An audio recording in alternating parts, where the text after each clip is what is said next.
J'avais fait sur mon compte Instagram assez récemment une vidéo concernant mon utilisation des couches lavables.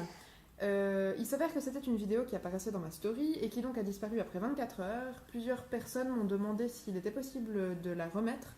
Le problème, c'est que, étant une handicapée de la technologie, je n'ai pas trouvé de moyen de la rendre plus viable. Du coup, j'ai suggéré d'en refaire une via YouTube, dont je vous passerai le lien sur mon compte Instagram, ce qui permettra à celles qui ne l'ont pas vue ou qui n'ont pas eu le temps de la terminer, de pouvoir la revoir. Donc ce ne sera pas exactement le même contenu, je vais essayer de faire quelque chose qui est assez similaire, mais enfin voilà. Du coup, c'est une vidéo explicative sur mon utilisation des couches lavables. C'est pas le meilleur moyen d'utiliser des couches lavables. J'ai pas les meilleurs accessoires, j'ai pas les meilleures couches non plus, ni les meilleures marques. Moi, j'ai les marques que je préfère, que le papa préfère, celles qu'on utilise régulièrement. Et puis voilà, là aujourd'hui, c'est ce que je vais vous montrer. Donc j'espère que cette vidéo vous conviendra. Si vous avez de plus amples questions, je peux également vous diriger vers des gens qui sont plus à même de vous répondre que moi. Si moi-même j'ai pas les réponses à certaines de vos questions. Donc voilà, je vais commencer par vous présenter mes couches lavables à moi. Alors premièrement, toutes mes couches sont réglables en taille. C'est-à-dire que comme pour les Pampers, vous avez les pressions ici qui permettent de régler la taille. Et puis pour régler la hauteur, j'ai sur toutes mes couches sauf une des pressions ici qui permettent en fait de régler le format de la couche. Ce qui fait que cette couche-là pourrait par exemple convenir autant à ma fille de 3 ans si elle était encore en couche lavable qu'à mon fils de 2 mois et demi. Donc c'est vraiment des couches qui sont... ben voilà, elles ont un coût à l'achat qui est évidemment pas le même que des couches jetables, mais elles sont très vite rentabilisées sur la durée étant donné qu'on peut les utiliser pour 3 enfants. Voire plus, si on s'en occupe bien, vraiment de la naissance à la propreté, et ça c'est vraiment intéressant. La première couche que je vais vous montrer, du coup c'est cette couche-là, qui est une couche TE1, c'est-à-dire tout en un. Ça veut dire qu'en fait c'est une couche où l'intégralité, que ce soit la culotte imperméable ou la partie absorbante, sont en une seule pièce. Donc en fait il n'y a rien à ajouter techniquement. Sur le principe, cette couche-là suffit pour contenir les urines d'un bébé sans que ça déborde, sans avoir besoin de rajouter d'insert à l'intérieur. Après, ils ont fait une petite poche qui permet d'ajouter un insert en plus à l'intérieur si par hasard ça ne suffisait pas pour une nuit par exemple ou pour un plus grand bébé. Moi, avec mon petit de 2 mois et demi, ça convient très très bien. Je n'ai pas besoin, même pour une nuit complète, je n'ai pas besoin d'ajouter un insert à l'intérieur. Ça tient très très bien sur la durée. Et je n'ai presque pas eu de fuite avec. J'ai eu une seule fois des fuites, mais je pense que c'est parce qu'elle était mal fermée. Donc voilà, ça c'est le premier système. Il est aussi intéressant parce qu'il a des doubles goussets. Donc comme les couches, comme de nombreuses couches jetables, c'est un système qui permet aussi d'éviter les fuites, c'est assez intéressant. La deuxième couche que je vais vous montrer, qui est aussi une des couches les plus, des sortes de couches les plus répandues, c'est celle-là, qui de l'extérieur ressemble vraiment à celle que je vous ai montrée tout à l'heure. Elle a des très jolis motifs d'ailleurs. Et ça, c'est une couche à poche. C'est-à-dire que c'est une couche qui est uniquement imperméable et vous avez une ouverture comme sur la couche précédente, mais où là vous êtes obligé d'ajouter un insert. Moi j'en mets 2 parce que sinon ce type de couche ne tient pas avec mon bébé. Donc là j'en ai 2 qui sont en Minky. Et du coup c'est juste des inserts à ajouter à l'intérieur. Il n'y a pas besoin de les plier. Ils sont en général vendus avec les couches. Les couches à poche sont toujours vendues avec leur contenu. Du coup vous avez de toute façon un insert absorbant avec la couche à poche que vous allez acheter. Moi j'en ai racheté des supplémentaires pour pouvoir en ajouter à l'intérieur pour que ça rende le tout plus absorbant. Du coup voilà, ça c'est un système que j'utilise pas mal aussi. J'ai surtout utilisé ça pour mon premier. Maintenant c'est vrai qu'avec Nao qui a maintenant 2 mois et demi, le système qu'on préfère avec le papa c'est celle-ci. Donc c'est les Pop-in de Close Parents. Et en fait c'est un système tout en deux. C'est-à-dire que vous avez en une partie la culotte imperméable et à l'intérieur vous avez les inserts absorbants qui sont en fait pressionnés à l'intérieur de la couche. Je ne sais pas si on voit, voilà, on voit bien. Et puis du coup, le système qui est intéressant avec ça, c'est que soit vous les utilisez en une pièce, c'est-à-dire que vous les utilisez une fois qu'elles sont sales, donc il y a de l'urine à l'intérieur et que vous changez la couche de votre bébé, et ben vous prenez toute la couche et puis vous la mettez à laver. Ou alors, si c'est vraiment que de l'urine et que vous avez envie de réutiliser la partie imperméable, vous pouvez simplement enlever la partie absorbante, ne conserver que la partie imperméable, prendre un second insert et puis le remettre à l'intérieur. Et du coup, comme la partie imperméable n'est pas sale, ça permet d'utiliser la même couche sur 2 à 3 changes s'il n'y a pas de sel à l'intérieur, ce qui est vraiment intéressant en termes de prix et d'utilisation si par exemple vous êtes à l'extérieur. C'est vrai que quand on est dehors et puis qu'on n'a pas besoin de transporter 50 couches lavables qui sont quand même, enfin, qui prennent quand même plus de place que les couches jetables, c'est assez intéressant. Sinon, le dernier système que j'ai qui est vraiment une couche, c'est ce système-là. Je n'ai pas mis d'insert à l'intérieur pour l'instant parce qu'elle est encore humide, elle sort de la machine. Celle-là, c'est une bébé culottée. C'est la seule couche que j'ai qui s'achète par taille. Donc, c'est-à-dire qu'elle n'est pas du tout... Enfin, elle est réglable à la taille, donc comme un Pampers. Mais elle n'est pas réglable. Enfin, elle a des tailles comme les Pampers, finalement. Du coup, ça, c'est une taille S. Il me semble que cette marque-là fait 3 tailles différentes. Je ne sais même pas si cette marque existe encore, d'ailleurs. Par contre, c'est une couche qui ressemble beaucoup, par exemple, aux hamacs qui sont assez connus puisqu'elles sont fabriquées en France, excepté que le hamac dans les couches hamac est amovible. Et du coup, vous pouvez garder la couche et changer soit uniquement l'insert et le hamac, soit tout s'il y a eu des selles. Ce système correspond assez au tout en 3, au TE3, sauf que le hamac n'est pas amovible. Je ne suis pas convaincue par cette couche parce que je trouve qu'elle fuit assez facilement, elle n'est pas très englobante et j'ai un bébé qui est quand même assez rond et puis du coup c'est un système qui ne nous convient pas trop. Après avec un bébé plus fin je pense que ça peut très très bien aller et puis c'est un système qui est assez intéressant parce qu'il se ferme à scratch et que du coup pour serrer ça ressemble pas mal aux Pampers. D'ailleurs je ne vous l'ai pas dit mais c'est vrai qu'avec les Poppins c'est aussi quelque chose qu'on aime beaucoup avec le papa, c'est-à-dire que ce sont des couches qui se ferment par scratch et qui permettent de vraiment bien ajuster au niveau de la taille. Et je trouve ça plus intéressant que les pressions pour ma part. Voilà. Après, niveau viabilité de la couche, je sais pas ce que ça donne sur le long terme, parce que jusqu'à maintenant, moi j'ai pas mal utilisé des pressions. Du coup, c'est la première fois que je vais utiliser vraiment presque que des scratchs jusqu'à la propreté, donc on verra bien ce que ça peut donner. D'ailleurs, je peux vous montrer aussi, Poppin change de système de fermeture, enfin il y a plein de petites choses qui changent à chaque fois qu'ils sortent une nouvelle version.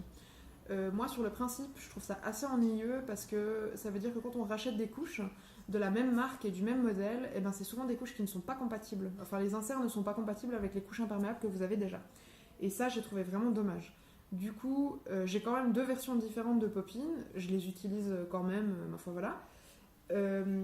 Cette version-là a quelque chose d'intéressant. C'est que vous avez en fait une petite poche ici avec cette partie-là dedans, qui est donc cachée à l'intérieur, qui ne frotte pas sur les fesses à bébé, enfin dans le dos à bébé. Et une fois que la couche est sale, vous pouvez simplement scratcher ces 2 parties ensemble, ce qui fait que dans la machine à laver, avec le reste de vos habits ou vos inserts, ça ne va pas les abîmer. Et ça, je trouve que c'est important, parce que c'est vrai que les couches à scratch, suivant comment vous les mettez dans la machine à laver, ça peut crocher le reste des habits et puis tirer des fils, et je trouve ça moyennement agréable. Et voilà. Et la dernière couche que j'ai, c'est en fait une culotte imperméable. Qui est en plus super jolie. C'est la seule culotte imperméable que j'ai. Du coup, c'est un système qu'on utilise en général avec des couches absorbantes. C'est-à-dire que c'est des couches... alors, soit des langes, je sais pas si j'ai un lange ici, j'en ai pas. Soit des langes de gaz, donc les mêmes qu'on utilise pour les vomis des bébés ou qui sont tellement à la mode maintenant pour faire des petites couvertures pour l'été que j'aime beaucoup aussi. Vous avez des petites, des langes qui sont de taille plus réduite et qui permettent de faire des inserts ou alors des couches absorbantes que vous mettez donc autour des fesses de votre bébé et puis qui sont absorbantes mais qui ne sont pas imperméables. Et par-dessus ce genre de système, on va mettre une culotte imperméable qui va permettre justement de ne pas avoir de fuite et qu'il n'y ait pas d'humidité à l'extérieur de la couche. Moi, j'utilise les culottes imperméables juste avec un insert. C'est-à-dire que j'utilise les inserts, là c'est un bébé culotté. J'utilise les inserts que j'ai d'autres couches ou bien voilà qui ne sont pas en minky parce que le minky me semble-t-il qu'il ne faut pas les mettre en contact avec les fesses de bébé vu que c'est une matière qui n'est pas naturelle, mais voilà j'en ai qui sont en bambou, enfin j'ai différentes matières et du coup il suffit de mettre l'insert à l'intérieur de la culotte imperméable et moi je l'utilise comme ça et ça va franchement très très bien. Après autant cette culotte là que la bébé culottée, le truc agréable, c'est que ça fait des petites fesses. Et c'est vrai qu'avec les couches lavables, on le sait pas forcément, enfin on se renseigne pas forcément à ce niveau-là avant de les utiliser. Mais c'est vrai que les couches lavables font des fesses assez conséquentes. Donc pour des bébés qui apprennent à marcher ou bien auxquels vous avez envie de mettre des petits jeans moulants, bah, vous pouvez oublier tout de suite. Les couches lavables, c'est plutôt avec des sarouels ou avec des pantalons moins moulants. Des leggings, tout ça, c'est pas super pratique. Oui, tu peux aller jouer avec ça dans la chambre. Alors, elle a mis son bandeau elle-même, c'est incroyable, ça lui va très très bien. Du coup, voilà, c'est vrai que la majorité des systèmes de couches lavables font quand même des fesses assez conséquentes et que du coup, il faut revoir la taille d'habit en conséquence. Moi, Nao, je lui mets exclusivement des sarouels et que je fais moi du coup, et j'ai changé de taille de body. J'ai monté d'une taille de body, comme ça il est à l'aise dedans, et puis ça l'empêche pas du tout de se mouvoir. Après, c'est vrai que comme on arrive vers l'été, il y a aussi pas mal de journées où il est sans couche. Donc je le laisse, comme il est maintenant, je le laisse sur une peau de mouton, enfin une peau d'agneau avec un petit linge, une serviette de bain dessus, nu, ou avec un t-shirt ou quelque chose comme ça. Et puis on pratique inconsciemment la chénie, donc l'hygiène naturelle infantile.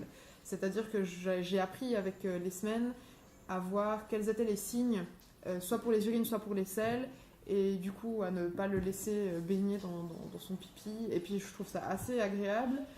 Ça évite aussi de le laisser macérer dans ses couches alors qu'il fait chaud, et puis que lui il est bien quand il est tout nu, et puis lui il y prend aussi du plaisir, entre guillemets, enfin il aime bien être tout nu, donc voilà. Sinon c'est tout pour mes couches. Maintenant au niveau des accessoires, moi j'ai reçu en fait avec mes dernières copines des voiles en polaire, qui sont en fait des voiles qui permettent d'avoir un effet faisceau sec. C'est-à-dire que c'est un voile qu'on va ajouter simplement sur les inserts absorbants et qui va permettre à bébé de garder vraiment les fesses au sec comme dans un pampers et de ne pas avoir ce sentiment d'humidité et de baigner dans son humidité. Je trouve ça assez intéressant. Après, c'est vrai que comme j'ai pas mal de couches qui ont cet effet au sec intégré, je les utilise pas forcément. Et puis mon petit, ça le gêne pas spécialement d'être dans une couche lavable sans voile polaire. Du coup, j'utilise pas pour l'instant. Peut-être que plus tard, ça prendra plus de sens, parce que c'est vrai qu'un bébé en grandissant fait plus d'urine, donc peut-être que ça prendra du sens. Pour l'instant, pour moi, ça n'en a pas. Aussi, dans la marque Popine, vous avez les boosters de nuit, qui sont des boosters, des inserts qui sont pressionnés derrière, qui sont en plusieurs couches, et qu'on ajoute avec les inserts absorbants pour la nuit. Moi, je les utilise aussi avec mes couches à poche et aussi avec mes culottes de protection et ma bébé culottée. Elles vont très très bien. Et puis c'est vrai qu'elles sont super absorbantes et qu'elles permettent à mon fils de passer une nuit complète sans avoir de flaques dans le lit et sans qu'il soit trempe le matin. Du coup, c'est assez agréable, surtout sachant que c'est un bébé qui dort bien la nuit. Donc s'il peut éviter de se réveiller parce qu'il est trempe, c'est pas mal. Vous avez aussi des voiles de protection jetables que je n'ai malheureusement pas pris avec moi. Enfin, ils sont restés là-bas, je vais du coup pas vous les montrer. C'est des voiles de protection en papier que vous trouvez par exemple dans la marque My Baby à la Migros pour les Suisses. En France, vous les avez aussi dans toutes les grandes surfaces au rayon bébé. C'est des voiles de protection. Enfin, c'est pas vraiment des voiles de protection, c'est des voiles de protection pour les couches en fait. C'est-à-dire que quand votre bébé fait des selles moulées, donc pas des selles de bébé allaité, vous pouvez mettre ça sur votre insert absorbant. Et puis quand il y a une selle, vous prenez le papier avec les selles, vous les mettez aux toilettes, et puis après la couche est presque propre, il n'y a plus qu'à la mettre à laver. Vous n'avez pas besoin du coup d'aller grailler dedans. Alors, je trouve ça plutôt intéressant comme système. Pour l'instant, je n'utilise pas ça parce que j'ai pas l'impression que chez nous, avec les couches, avec les cacas de bébé allaité, ça fonctionne vraiment. Donc je n'utilise pas, ça me dérange pas de les laver autrement, surtout que j'ai pas l'impression d'y passer beaucoup de temps pour l'instant. Donc voilà, c'est des voiles en papier tissé qui sont, suivant les marques, réutilisables 1 à 2 fois si vous les passez à la machine. Pour d'autres marques comme My Baby de la Migros, elles ne sont pas réutilisables. Ça coûte 2 € approximativement, voire 2,50 € pour un paquet de, me semble-t-il, 70-70 voiles de protection. Franchement, ça va, ça reste très économique par rapport aux Pampers sur le long terme, donc je trouve que c'est un investissement qui peut valoir la peine. Sinon, ce qui me reste ici, c'est les petites lingettes que j'ai fait, qui sont moches comme tout, que j'ai fait avec une partie en serviette de bain vieille comme le monde, et puis une partie en vieux coton que j'ai retrouvé, que j'ai fait vite fait à la machine en 5 minutes, enfin la machine à coudre, pas la machine à laver. Et du coup, c'est ça que j'utilise pour laver les fesses de mon bébé, avec du liniment que je fais aussi maison. Moi, pour mon liniment, il y en a plusieurs qui m'ont demandé la recette. Alors, j'ai pas de recette exacte, je fais pas mal au pif. mais c'est moitié eau de chaud, moitié huile d'olive. Vous trouvez les deux soit sur internet, soit dans les drogueries ou dans certaines pharmacies. L'huile d'olive doit être vierge et éventuellement, enfin idéalement bio. Et moi j'utilise de la cire d'abeille, une cuillère à soupe environ pour 5 décils de liniment, et du calendula. J'ajoute aussi du calendula. Je ne sais pas si c'est la meilleure recette, c'est la recette que moi j'ai trouvée au fur et à mesure parce que c'est celle qui nous convenait le mieux. Et puis finalement ça va très très bien comme ça. Donc j'utilise uniquement du liniment avec ces lingettes là qui sont aussi lavables du coup. Ben je le remettrai après. Non, tu peux le garder dans ta chambre, je le remettrai après.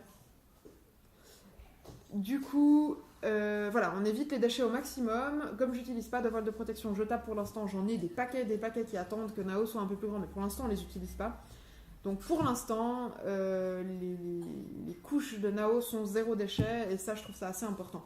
C'est un tout petit geste, mais ça reste quelque chose qui pour moi est important, surtout sachant que pour le reste, on n'est pas forcément parfait, et puis du coup je fais attention là où je peux. Après, pour les voyages, c'est vrai qu'il y a pas mal de personnes qui m'ont demandé comment je fonctionnais quand j'étais pas à la maison. Je bouge pas mal avec mes enfants, souvent sur une journée complète, et puis du coup, c'est vrai que je dois avoir un sac un peu plus grand que la normale, parce que forcément ça prend plus de place que les couches jetables. J'ai toujours 2 à 3 couches, voire 4 couches, suivant la taille de la journée que je me prête à passer, dans mon sac. Et puis, pour conserver les couches sales, j'ai ce petit sac imperméable qui est zippé sur l'avant. Et je sais pas si vous arrivez à voir, mais à l'intérieur, il est un peu comme plastifié. Et puis du coup, c'est un sac qui est totalement imperméable, dans lequel on peut mettre jusqu'à 4 couches lavables sales. Et puis quand je rentre à la maison, j'ai plus qu'à les mettre dans mon bac à couches, et puis à les laver quand je fais mes machines. Et puis pour le reste, j'ai une petite trousse comme ça, dans laquelle j'ai des lingettes que je n'ai pas fait moi pour le coup, qui sont de la marque Clothesparian d'ailleurs. Donc des petites lingettes lavables, qui sont assez fines, qui prennent pas beaucoup de place, donc j'en ai quand même pas mal, je dois en avoir une dizaine. Et puis une petite bouteille de liniment que j'ai fait aussi moi, que j'utilise pour les trajets. Et puis du coup voilà, ce que ça fait en termes de taille, c'est à peu près ça. Moi je trouve que ça va, j'ai un sac qui est assez grand, et puis de toute façon, comme on arrive vers le chaud, il faut toujours avoir une bouteille d'eau pour les grands, voilà, donc j'ai pas l'impression que ça me prenne plus de place.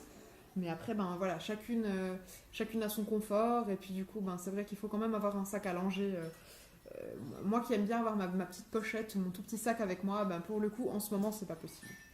Sinon, pour conserver les couches en attendant qu'elles soient lavées, alors j'ai une poubelle Ikea qui est comme ça, qui est donc assez petite, qui prend pas beaucoup de place, qui est jolie. Je peux mettre une dizaine de couches à l'intérieur, me semble-t-il. Elle est vraiment pas très grande. Je pense que le must, c'est d'avoir une poubelle un petit peu plus grande quand même. Et puis du coup, je laisse ça à la salle de bain.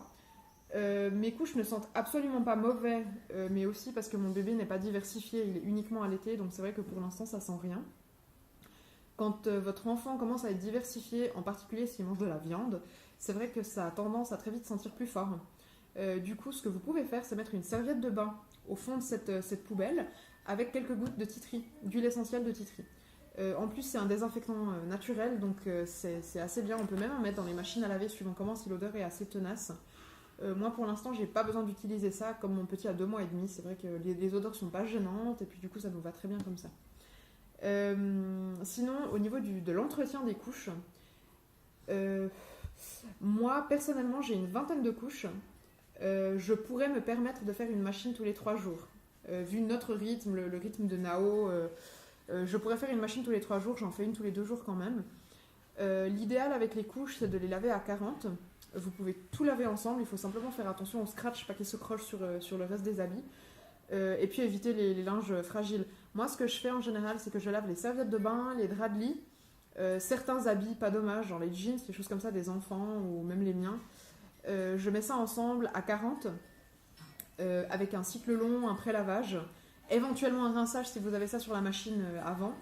Et puis, franchement, tout sort nickel. Il ne faut pas utiliser de lessive qui contienne de la glycérine, c'est-à-dire qu'il faut favoriser une lessive en poudre, naturelle ou pas. Moi, j'utilise pas une poudre à lessive naturelle en ce moment, mais ça reste de la poudre et du coup, il n'y a pas de glycérine à l'intérieur, ce qui évite d'encrasser les couches. Parce que c'est vrai que quand vous avez une couche encrassée, ça veut dire que l'insert a absorbé de la glycérine, par exemple, ça devient très très difficile d'absorber les urines du bébé et puis du coup il faut décrasser les couches. Et ça je vais pas vous en parler maintenant parce que c'est long et que ça fait longtemps que je ne me suis pas penchée sur le sujet parce que pour l'instant je n'ai pas eu de nécessité à le faire. Du coup voilà. Mais du coup vous les lavez enfin moi en tout cas je les lave à 40 avec un cycle le plus long possible. Pas avec les habits fragiles mais avec quand même le reste de la lessive parce que je suis une flemmarde et que j'ai pas envie de m'embêter à devoir séparer mon linge et voilà. Les inserts passent complètement au séchoir. Par contre, les culottes de protection, donc toutes les couches, vraiment toutes les couches, même celle-ci, il faut impérativement sortir les inserts pour les mettre au séchoir si vous voulez les mettre au séchoir. Et la culotte imperméable ne doit pas aller au séchoir. Sinon, la partie imperméable ne sera plus imperméable avec le temps et ce serait quand même dommage vu le prix des couches. Parce que là, c'est irréparable ensuite. Et du coup, moi, je les laisse sécher sur le radiateur de la salle de bain éteint. Il ne faut pas que ce soit allumé parce que le chaud, ça leur fait pas du bien non plus. Mais étant donné qu'on est vers les jours chauds, évidemment, le radiateur n'est plus allumé. Donc, je les mets à sécher sur le radiateur qui est quand même assez grand. Du coup, j'ai pas mal de place dessus. Je peux en mettre 10. Du coup, c'est très bien. C'est le côté qui est pas pratique avec celle que je vous ai présentée au tout début, les TE1. Parce que du coup, c'est vrai que comme la partie absorbante est à l'intérieur, vous pouvez pas les séparer. Et puis du coup, chez moi, en tout cas dans la salle de bain, avec le taux d'humidité, ça peut prendre jusqu'à 2 jours pour sécher vraiment bien. Donc c'est le côté un peu moins pratique. Mais du coup, les pop-ins pour ça vont très bien parce que l'extérieur, la culotte imperméable, met environ 5 heures à sécher chez moi. Et du coup, les inserts absorbants sont secs encore plus vite dans le séchoir et je peux les réutiliser vraiment le soir même. Donc c'est assez idéal. Je suis désolée, j'ai dû aller chercher mon petit collaborateur qui n'était pas très content. Je pense à une dernière chose, c'est la manière de détacher les couches, surtout quand elles ont des selles jaunes à l'intérieur, parce que c'est vrai que les bébés à l'été font en général des couches qui sont assez colorées, assez originales. Monsieur est très content. Et du coup, alors vous avez déjà le détachant en pain, le fiel de bœuf. Vous pouvez acheter un pain de savon de fiel de bœuf. C'est un truc tout naturel. Et puis, avant de passer les couches à la machine, vous pouvez les rincer et puis simplement frotter avec le fiel de bœuf. Ça détache vraiment, vraiment bien les couches. Moi, pour l'instant, j'ai pas eu besoin de m'en servir parce que je mets simplement mes couches au soleil. Le soleil est le détachant le plus naturel et le plus gratuit que vous allez trouver. Et en fait, une fois que les couches sont lavées et sortent du séchoir, du séchage, enfin une fois qu'elles sont vraiment prêtes à usage, je les mets au soleil pendant 1 heure ou 2, et il n'y a plus aucune trace sur la couche. Vraiment plus aucune trace. Ça enlève absolument tout. D'ailleurs, pour celles qui n'utilisent pas forcément une couche lavable, mais qui ont des bodys blancs qui ont ramassé avec les selles de bébé, vous pouvez utiliser exactement la même technique. C'est vraiment 2-3 heures au soleil. En plus, là, je sais pas chez vous, mais là, en tout cas, on a un énorme soleil. Et il suffit de les mettre 2 heures au soleil, juste posés. Voilà, du coup, je finis cette vidéo sur ça. Je sais pas trop ce que ça va donner à terme parce que j'ai mon téléphone qui n'arrête pas d'arrêter la vidéo pour cause de surchauffe. On n'est pas les seuls à avoir chaud. Du coup, j'espère que ça sera pas trop chenille. N'hésitez pas si vous avez des questions, des doutes ou s'il y a quelque chose qui vous intrigue. Je peux volontiers aussi vous diriger vers des boutiques, vers des marques, vers tout plein de choses, d'astuces, de conseils si vous avez besoin. Mais je pense que pour l'instant, le principal est dit. Du coup, je vous souhaite une bonne journée et puis j'espère que cette vidéo vous aura été utile ou agréable. Bonne journée.